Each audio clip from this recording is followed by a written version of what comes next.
Okay, yung mga naka-2 dyan mga boss. Mahirap nga palang tanggalin ang ang crankcase ng 2 Patatanggalin niyo siya ganito. Hawak niyo rito, ito. From kamay niyo, ito. Itong ganito niyo. Hawak niyo rito sa dulo ng kiker, yung kabit na kiker. Pahabaan niyo. Yan. Tapos, yun. Ganon. Ganon po magtanggal ng crankcase. Ngayon, pag ikakabit niyo, mahirap din kabit ang crankcase. Ngayon, papasok mo na dun sa loob. Yan, nagrigan yan. Tapos, pagtatapatin nyo, ipapasok nyo yun nandito. Ito, itong pulley. Tapos tatapat nyo rito. Dito sa bells. Yan, pasok nyo yung bell. Pasok na doon. Hanapan nyo ngayon yan. Galugin nyo. Ang hawak ay dito din. Dito din sa may mga sa kicker. Yun. Kasi yung iba, mahirapan din magpasok. Magbaklas, tsaka magpasok na itong crankcase. Yan mga boss. Sana may natutunan kayo sa aking video. Tsaka sana mag-subscribe kayo.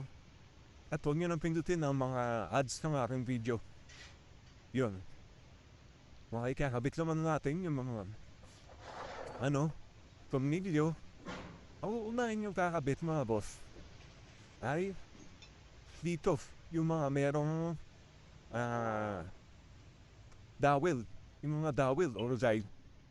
Yung mga may dito muna. Ito yan. Nakikita nyo ito? Malapit dun sa kabitan ng ito. Tornilyo na cover and tornilyo ng head. Ayan. Dito nga ikakabit naman dito sa malapit. Ito. Sa mayroong dowel.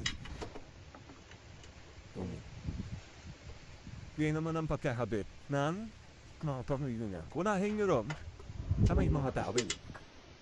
Tapos yung sumunod, yung dowel, may dowel din dito. Dito naman ang dowel niyan.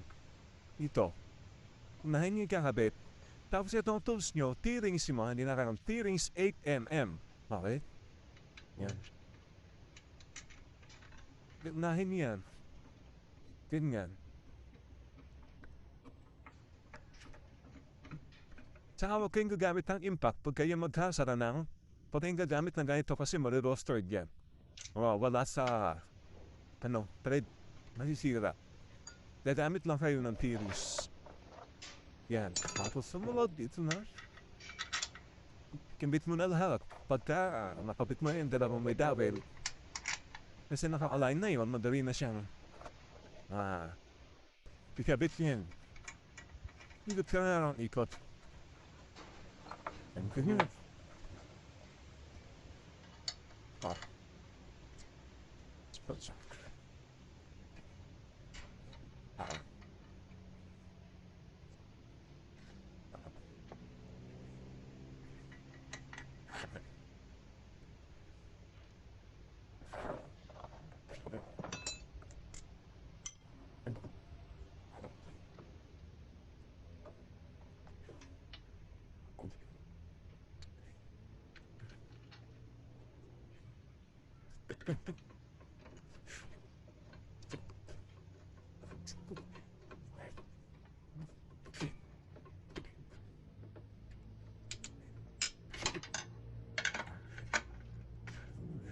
Basta nakabit mo yung dalawang may tawid, madali nang ikabit yan.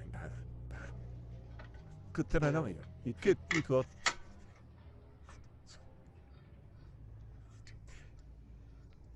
Tandaan niya, huwag kayong gagamit ng impact pagka magsasara, mag-iipit. Sa follow-up, pwedeng gumamit ng impact rings, pero sa naigpit, hindi pwede.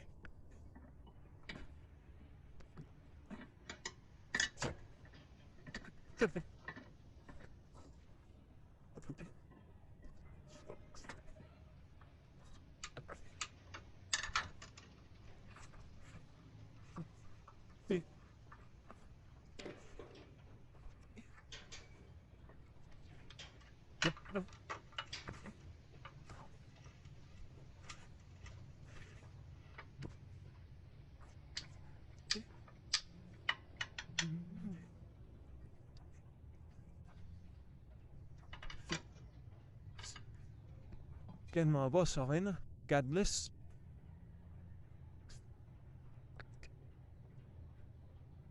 Subscribe na lang pala ng aking channel o sa TikTok naman ay papalo, sa YouTube ay pa-subscribe. Tapos pa-like na rin and pa-heart ng aking video. Sana may matutunan po kayo sa aking video mga boss. God bless po. Maraming salamat sa panonood nyo. Saka sana wag nyo nang i-skip ang ads dyan sa video, okay? Salamat po, God bless po mga sir, ma'am na manonood sa aking video.